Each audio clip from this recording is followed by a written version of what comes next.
আমাদের বাংলাদেশিদেরকে এখান থেকে চাকরিচ্যুত করে ভারতীয়দেরকে এখানে কর্মসংস্থানে করা হয়েছে। গ্রামীণফোনের কাছে যে টাকা পাবে সেই টাকায় 58টা বাজেট হবে। আমরা আশা করছি যে আমাদের পক্ষে রায় আসবে এবং আমরা যে এতদিন ধরে দাঁড়িয়েছি এখন যেটা মনে হচ্ছে যে গ্রামীণফোনের কি দরজায় কি করাঘাত করাতে দরজা কি এখন খুলছে, আশা করছি খুলবে। আমরা একটা প্রাপ্য আমাদের ফিগার নিয়ে অনেকদিন ধরে ওনাদেরকে বসে বলছিলাম, ওনারা কোনোভাবেই স্বীকার করছিল না যে এই ধরনের কোনো ফিগার কেউ পাবে না। এখন শুনছি ওনারা একটা ফিগারের কথা বলছেন যেটা আমাদের যে প্রাপ্য ফিগার এটার সাথে কোনোভাবেই মিলে না। আমরা খুব অবাক হয়ে যাই, যেই কোম্পানির জন্য আমরা আমাদের জীবন যৌবন সব দিয়ে দিয়েছি সেই কোম্পানি আজকে আমাদের সাথে কি ফেস দেখাচ্ছেন। আমরা ধৈর্য ধরে আছি, কারণ আমরা এখনো বিশ্বাস করি যে আলোচনার সময় শেষ হয়ে যায়নি। একটা মিউচুয়াল আন্ডারস্ট্যান্ডিং যে কোনো সময় হতে পারে। আপনারা ইতিপূর্বে যে ছলনা করেছেন আশা করি সেই রকম কোনো ছলনা আর ভবিষ্যতে করবেন না।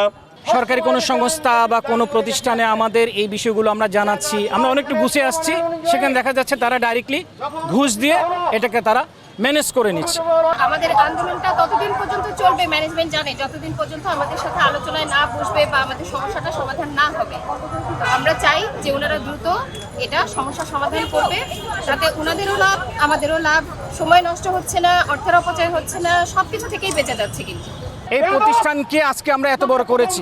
আমি যখন গ্রামীণফোনে জয়েন করি তখন গ্রামীণফোনের গ্রাহক ছিল 20 লাখ, আজকে গ্রামীণফোনের গ্রাহক দেখে 9 কোটি। এটা তো হাওয়ায় হয়নি। এবং আমাদের বাংলাদেশিদেরকে এখান থেকে চাকরিচ্যুত করে ভারতীয়দেরকে এখানে কর্মসংস্থানে করা হয়েছে, যেটা আমাদের আইনের টোটালি বিরোধী। এই দুর্নীতিগ্রস্ত গ্রামীণফোন ম্যানেজমেন্ট এবং যে সিবিএ নেতা, সে গত 17 বছর বিনা নির্বাচনে সে এখানে বসে আছে। সে এই সামান্য চাকরি করে কানাডার মতো জায়গায় সে বাড়িও কিনেছে। আমাদের 5% প্রফিট বোনাসটা আদায় করার জন্য গত 17 বছর যাবৎ আমরা এটা নিয়ে লড়াই করে যাচ্ছি। জিপি ম্যানেজমেন্টের কাছে আমাদের অনুরোধ যে আর দেরি করবেন না, অনেক সময় ক্ষেপণ হয়েছে। আমরা চাই আমাদের সঙ্গে বসে এটা একটা সমাধানে আসুন। গ্রামীণফোন যে টাকাটা কর্মীদের দিবে সেই টাকা একটা বিশাল টাকা, একটা পাহাড় সমান টাকা। সেই টাকার যে ইন্টারেস্ট গভর্নমেন্টকে দিতে হবে। বাংলাদেশের মানুষ গ্রামীণফোনের কাছে যে টাকা পাবে সেই টাকায় 58টা বাজেট হবে। আমরা চাই ইমিডিয়েটলি আমাদের যে প্রাপ্য ফিগার আছে এটা নিয়ে ওনারা বসুক, বসে এটা সমাধান করুক। গ্রামীণফোনকে আমরা সুন্দরভাবে দেখতে চাই। আমরা এক সময় ছিলাম, আমরা এই কোম্পানির এগেইনস্টে কেউ না। আজকে আমরা দাঁড়িয়েছি আমাদের প্রাপ্য পাওনার জন্য।